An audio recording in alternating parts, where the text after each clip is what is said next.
ازاي؟ سامسونج جالاكسي اس 24 الترا واحد من اقوى الموبايلات في العالم والمنافس الشرس للايفون، واحد ابرز النجوم او ابرز الموبايلات عند شركه سامسونج ان لم يكن هو ابرز موبايل. الموبايل ده هيجي مع بعض التحديثات على حسب التسريبات الجديده من ناحيه الشكل والتصميم والاداء واشياء اخرى قويه وحماسيه جدا. بس مهم قبل ما نبدا تنزل دلوقتي تعمل لايك للفيديو ده، تكمل الفيديو ده للاخر عشان تعرف كل التفاصيل. أنا لا أنساك فلسطين ويشد بي البعد.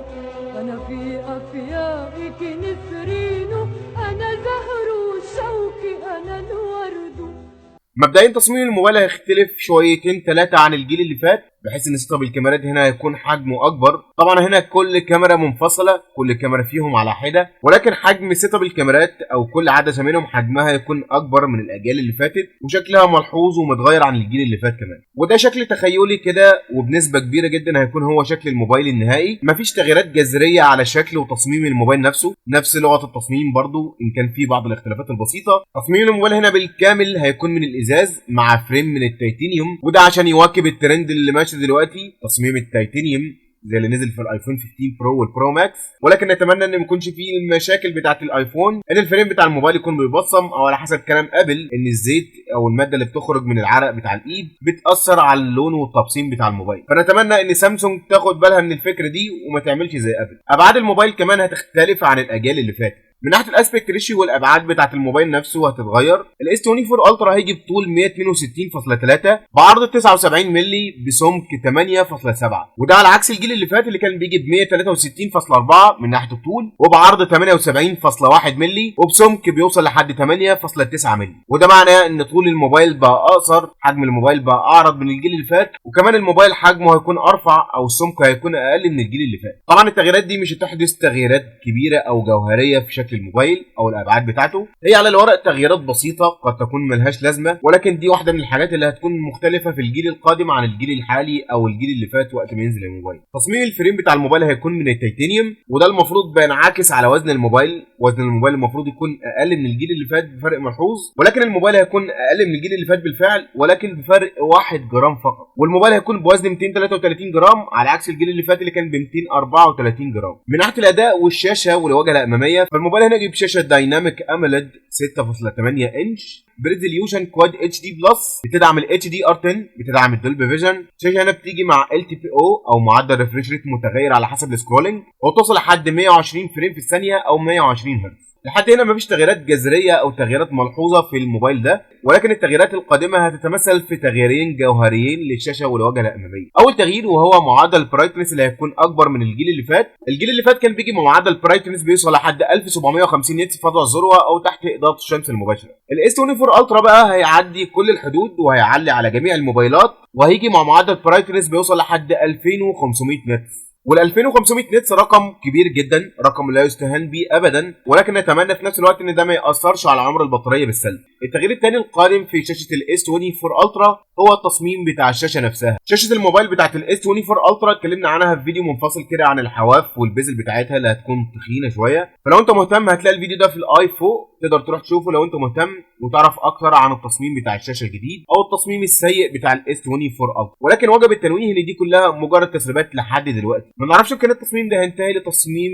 واقعي بالفعل ولا هيكون في تغييرات مش هنعرفها الا وقت متاخر او قبل الاعلان الرسمي بفترات بسيطه. ولكن على حسب التسريبات اللي موجوده لحد دلوقتي ان البزل والحواف بتاعه الموبايل هتكون تخينه حجمها كبير، والمفروض ان الموبايل ده كان هيعلي على جميع الموبايلات وينزل حواف رفيعه جدا عشان ياخد لقب اصغر حواف او ارفع حواف موجود على اي موبايل في العالم وقت ما يتم طرحه. ولكن لحد دلوقتي ده مش واضح او مش معروف الكيفيه بتاعته هتتم ازاي. فلو انت حابب تعرف تفاصيل اكتر عن النقطه دي تحديدا اتكلمت عنها باستفاضه في الفيديو اللي قلت لك عليه، تقدر تروح تشوفه بعد ما تخلص الفيديو ده وتعرف تفاصيل اكتر عن الشاشه والتصميم الجديد. ولكن ابرز تغيير هيكون في الشاشه والواجهه الاماميه، ان الشاشه هنا تكون شاشه مسطحه بالكامل، شاشه فلات من غير اي كيرف او من غير اي انحناءات في الجنب، انها تستثمر في الشاشات المنحنيه وتطور وتعمل تصاميم جديده ومختلفه وتكون هي الرائده في المجال ده. شركه سامسونج بتتراجع عن تصميم الشاشه المنحنيه وبتقدم شاشه مسطحه بالكامل. ممكن تشوف ده ميزه لو انت ما بتحبش الشاشات الكيرف او بتحب الشاشه تكون فلات، وتشوفها كمان عوده للمسار الصحيح. وممكن كمان تشوفها تراجع وعيب كبير في الموبايل لو انت ما بتحبش الشاشات الفلات وبتحب الشاشه الكيرف. فاكتبوا لي ارائكم تحت في الكومنتات بخصوص النقطه دي تحديدا، هل انت بتحب الشاشات الكيرف ولا بتحب الشاشه الفلات؟ فرسميا الاس 24 الترا هيكون بشاشه مسطحه، شاشه غير منحنيه، بالاضافه لطبقه حمايه هتكون كورنينج جوريلا جلاس فيكتوس الجيل الثاني. كمان الاستحواذ بتاع الموبايل هيكون الاصغر على الاطلاق ما بين جميع موبايلات سامسونج من ايام موبايل الاس 10 بلس. شاشه موبايل الاس 24 الترا هتكون الاقل استحواذا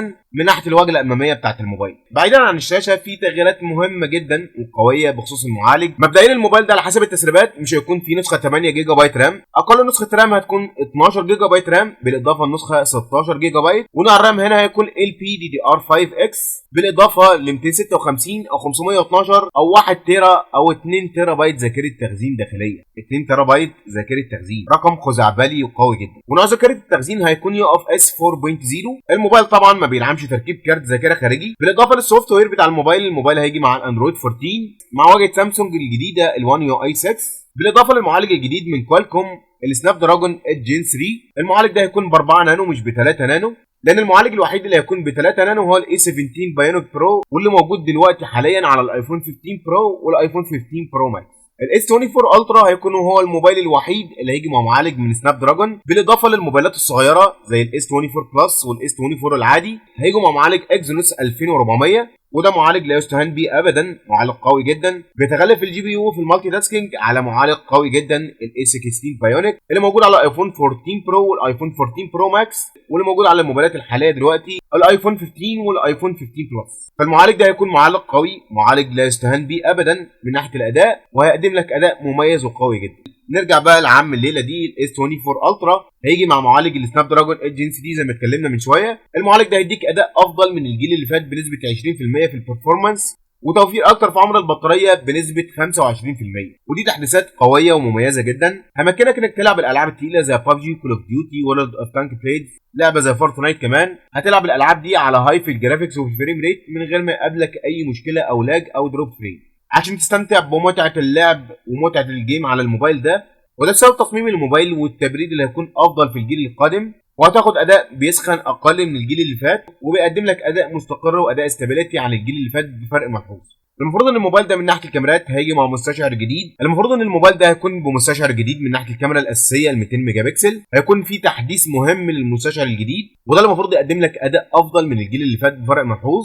مفيش معلومات واضحه عن الكاميرات بتاعت الموبايل، المميزات او الحاجات الجديده اللي هتقدمها سامسونج في الكاميرات، بالاضافه للكاميرا الالترا وايد، بالاضافه للكاميرا التليفوتو اللي بتعمل 10 اكس زوم من غير ما تخسر اي جوده او تفاصيل في الصوره، مع امكانيه تصوير فيديو 8K على 30 و24 فريم، وتصوير فيديو 4K على 30 و60 فريم، بالاضافه لاحتفاظ الموبايل بنفس الكاميرا الاماميه ل 12 ميجا بكسل مع امكانيه تصوير الفيديو من خلال الكاميرا دي 4K على 30 و60 فريم. الموبايل هيجي مع سماعات ستيريو بكل تاكيد، هيجي مع واي فاي 6E، هيجي مع بلوتوث 5.3. الموبايل كمان هيدعم ال NFC، هيجي مع بصمه التراسونيك مدمجه في الشاشه، واداء البصمه بيكون سريع طبعا، اداء مستقر، اداء قوي، بسبب ان البصمه هنا التراسونيك مش بصمه اوبتيكال عاديه.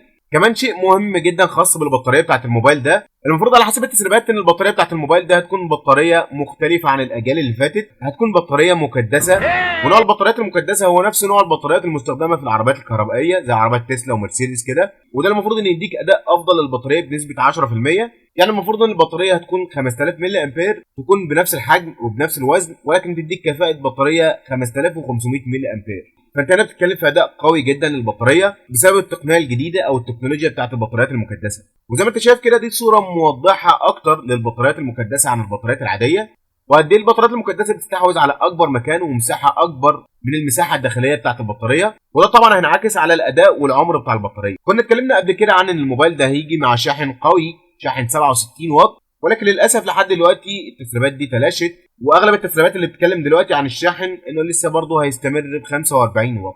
دلوقتي بنشوف موبايلات ب 150 و180 واط عادي جدا، فليه موبايل زي ده يدعم شحن يسمى سريع 45 واط لحد دلوقتي، بالاضافه لدعم الشحن اللاسلكي بقوه 15 واط وشحن لاسلكي عكسي بقوه 4.5 واط. المفروض سعر الموبايل هيكون اغلى من الاجيال اللي فاتت ب $100 تقريبا، عشان الموبايل هيبدا من ناحيه الرام ب 12 جيجا بايت رام بدل 8 في الاجيال اللي فاتت، ودي هتكون اقل نسخه ل 12، ومن ناحيه الساعه التخزينيه هتكون اقل نسخه 256 جيجا. فعشان كده الموبايل قد يكون سعره مبرر نسبيا.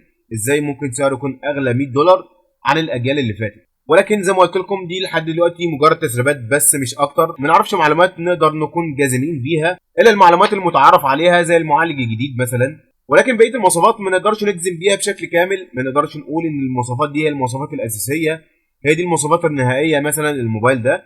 الحاجات دي هنتاكد منها واحده واحده، كل ما يقرب الاعلان الرسمي عن الموبايل هنعرف تفاصيل اكتر ومعلومات مؤكده اكتر عن المواصفات والعتاد بتاع الموبايل ده.